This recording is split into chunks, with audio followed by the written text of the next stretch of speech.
الهلال الأحمر الإماراتي هم أصحاب الجودة وقدها من قديم الزمان مش من اليوم، ونشكرهم على الهدية الذي قدموا لجلال وغير الناس المحتاجة، وحياكم الله.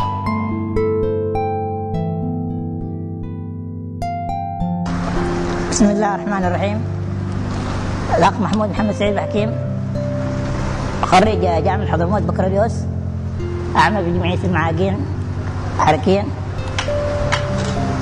ونحن من ضمن شريحة مهمشين طبعا في المجتمع ومنسيين بشكل عام خاص. أشكر ما يجي لهم الهلال الأحمر الإماراتي ما قدموا من معونات الشعب اليمني عامة وجمعية المعاقين حركيا خاصة. أشكرهم جزيل الشكر ما قدموه، وهذا ليس معناته منكور، معناته جزاهم الله خير، الله يجزيهم خير ويبارك لهم إن شاء الله فيهم.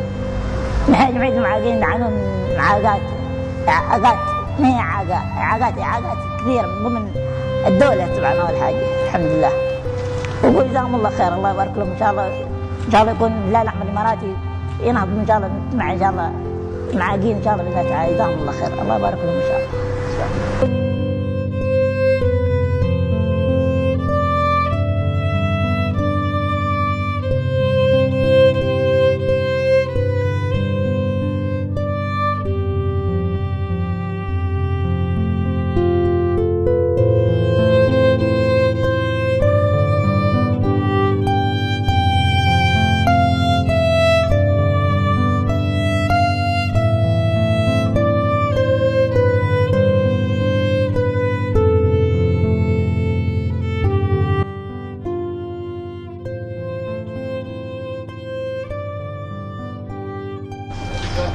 بالإصالة عن نفسي ونيابة عن أخواني أعضاء المجلس الإداري لجمعية رعاية وتأهيل المعاقين حركيا بمحافظة حضرموت المكلا، نتوجه بجزيل الشكر والتقدير والعرفان لأهلنا وأخواننا في دولة الإمارات العربية المتحدة الشقيقة حكومة وشعبا.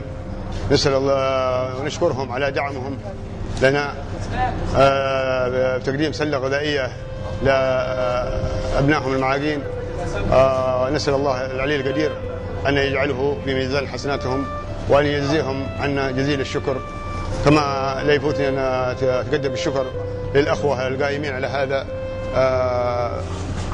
ويخص ذكر الأستاذ شوقي التميمي على لفتتهم ورعايتهم وحضورهم إلى هذا مقر جمعية المعاقين، ونشكرهم جزيل الشكر على دعمهم.